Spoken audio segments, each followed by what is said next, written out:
बिस्मिल्लाहिर्रहमानिर्रहीम। मोहतरम नाज़रीन व सामीन, अस्सलामु अलैकुम व रहमतुल्लाहि व बरकातुहू। हमने अपना पूरा दीन चोरी किया, वज़ू का तरीका, आज़ान, यहाँ तक कि हज भी। और उसके बाद जिन लोगों से हमने लिया, जिनसे चोरी किया, उनको हम लान तान करते हैं। और मज़े की बात है, नकल के लिए भी अकल की ज़रूरत होती है। वहीं पे हम अपने ही दरूद में कहते हैं अल्लाहुम्मा सल्ली अला मुहम्मदिन व अला आलि मुहम्मदिन कमा सल्लैता अला इब्राहीम व अला आलि इब्राहीम। यानी कि इब्राहीम की ऑल पर हम सलाम भेजते हैं, और 2 दफ़ा भेजते हैं, और 5 वक्त नमाज में हम कई बार भेज देते हैं। मैं हैरान हूँ। और उसके बाद हमने बनु कुरैज़ा के 900 लोगों को कत्ल कर दिया। ये बात मुझे खाई जाती है कि अगर आप किसी से इल्म लें तो बाद में आप उसके खिलाफ हो जाएं, उसे कत्ल कर दें। इसलिए आज हम ज़लील और रुस्वा हो रहे हैं। काश हम इनके साथ मिलकर चले होते, काश हमने इल्म को समझा होता। आज 53,000 मदारिस में एक भी ऐसा शख्स नहीं जिसके पास मेरे सवालों के जवाबात।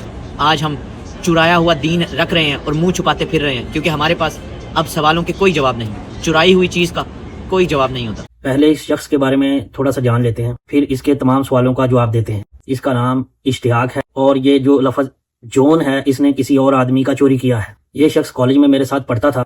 ये ऐसा बदबख्त शख्स है कि इसने अल्लाह के रसूल सल्लल्लाहु अलैहि वसल्लम की ज़ात ग्रामी के ऊपर ऐसे इल्ज़ामात लगाए हैं जो 1400 साल की हिस्ट्री में आज तक किसी ने पैगम्बर इस्लाम की ज़ात पर ऐसे इल्ज़ामात आयद नहीं किए। ये कॉलेज में जब पढ़ता था उस वक्त भी ये बहुत झूठ बोलता था। इतना बड़ा झूठा शख्स है, वो मैं आगे चल के आपको बताऊंगा कि इसने जितने भी इस्लाम के ऊपर इल्ज़ामात लगाए हैं वो सब बेबुनियाद हैं।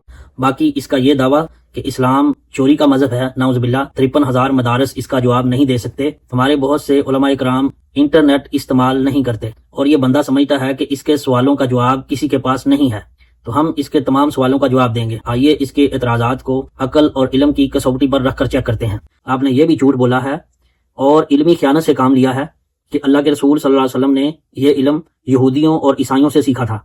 हालांकि पहली आसमानी किताबें ना तो अरबी में थी और ना अल्लाह के रसूल सल्लल्लाहु अलैहि वसल्लम अरबी के अलावा कोई और जुबान जानते थे। तो इसलिए ऐसे घटिया इल्जामात लगाने से पहले अपना इल्मी मुहासबा करो। अगर आप किसी मजहब के ऊपर बात करते हैं तो सबसे पहले उसका बुनियादी दावा क्या है।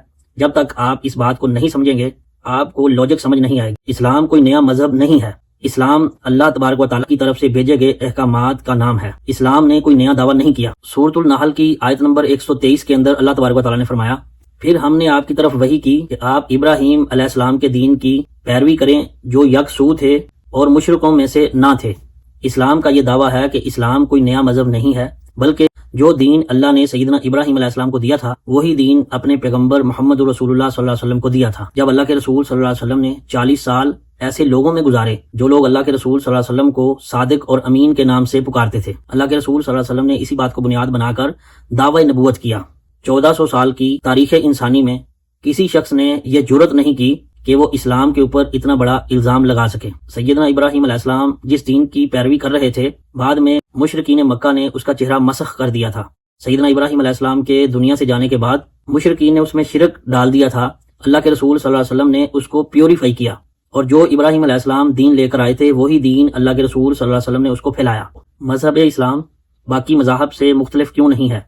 क्योंकि ये हिदायत एक अल्लाह वहदहु ला शरीक की तरफ से थी, इसलिए बाज़ चीज़ों का आपस में मुमासलत रखना एक खुदाई यकता होने का स्ट्रॉन्ग एविडेंस है।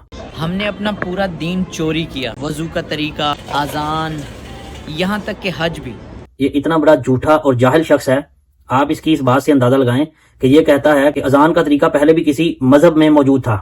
मैं जॉन शाकी को चैलेंज करता हूं कि कोई एक तारीखी हवाला दिखा दो जिसमें अजान का तरीका पहले किसी मजहब में मौजूद हो। ईसाई जब इबादत के लिए बुलाते हैं तो वो नाकूस यानी कि घंटी बजाते हैं, और यहूदी शंख फूंकते हैं। लेकिन अल्लाह के रसूल सल्लल्लाहु अलैहि वसल्लम ने उम्मत को अजान का तरीका बताया जो इंसानी आवाज पर मबनी एक तौहीदी पुकार है। अजान का तरीका इबादत के लिए सबसे पहले इस्लाम ने नाफजुल अमल किया। इससे पहले इसका कंसेप्ट किसी भी मजहब में मौजूद नहीं था। इस्लाम में वजू का तसव्वुर, यहूदियत और ईसाइयत में वजू का तसव्वुर। यहूदियत में पाकीज़गी के कवानीन बहुत सख्त हैं। तौरात में किताब खरूज में जिक्र है कि हजरत मूसा अलैहिस्सलाम और हजरत हारून अलैहिस्सलाम जब खैमा इज्तिमा में दाखिल होते तो एक तश से हाथ और पांव धोते थे। ईसाइयत में इब्तदाई दौर में तहारत की अहमियत थी, लेकिन बाद में ये एक अलामती तौर पर रह गई थी। लेकिन इस्लाम ने तहारत को दीन का लाजम जुज़्व करार दिया। कैथोलिक और आर्थोडॉक्स चर्च में दाखिल होते वक्त उंगलियां पानी में भिगोकर सलीब का निशान बनाते थे। इस्लाम में चंद ऐसी चीजें मौजूद हैं जो पहले मज़ाहब में नहीं थी। تیمم کا تصور جو اسلام میں ہے، پہلے کسی بھی مذہب میں تیمم کا یہ تصور موجود نہیں تھا۔ اسلام نے تیمم کا طریقہ بتا کر عبادت کے تسلسل کو برقرار رکھا۔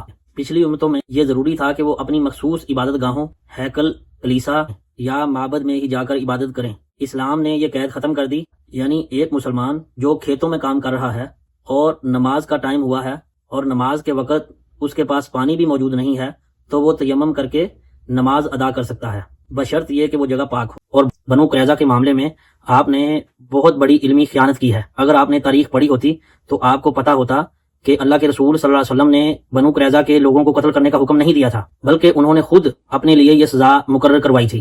جب غزوہ خندق ہوئی تو یہودیوں کے ساتھ مسلمانوں کا ایک معاہدہ تھا، یہودیوں نے اس معاہدے کو توڑ دیا تھا، جس کے بعد انہوں نے خود اپنی سزا مقرر کی کہ جو بھی سزا ہمارے لیے سعد بن معاذ رضی اللہ عنہ مقرر کریں گے ہمیں وہ سزا قبول ہے۔ اللہ کے رسول صلی اللہ علیہ وسلم ان کے ساتھ نرمی والا معاملہ کرتے، لیکن انہوں نے جب حضرت سعد بن معاذ رضی اللہ عنہ کو جج بنایا تو انہوں نے تورات کے مطابق فیصلہ کیا، جس کے مطابق انہوں اور غداری کرنے والے جوانوں کو قتل کرنے کا حکم دیا۔ اللہ کے رسول صلی اللہ علیہ وسلم جب کسی لشکر کو روانہ فرماتے تو باقاعدہ حکم فرماتے کہ عورتوں، بچوں اور بوڑھوں کو قتل نہیں کرنا، اور لشکر کو یہ بھی حکم دے کر بھیجتے کہ جب تک کوئی ہتھیار اٹھا کر آپ کے مقابلے میں نہ آئے اس وقت تک آپ نے ان کے خلاف جنگ نہیں کرنی۔ یہ اللہ کے رسول صلی اللہ علیہ وسلم نے وہ اصول بتائے تھے جو انسانیت کی بقا کے تھے۔ ایسی تعلیمات اللہ کے رسول کے علاوہ کوئی نہیں دے سکتا۔ اگر آپ نے غزوہ خندق کا بیک گراؤنڈ جانا ہوتا تو آپ کو یہ سوال کبھی نہیں کرنا پڑتا۔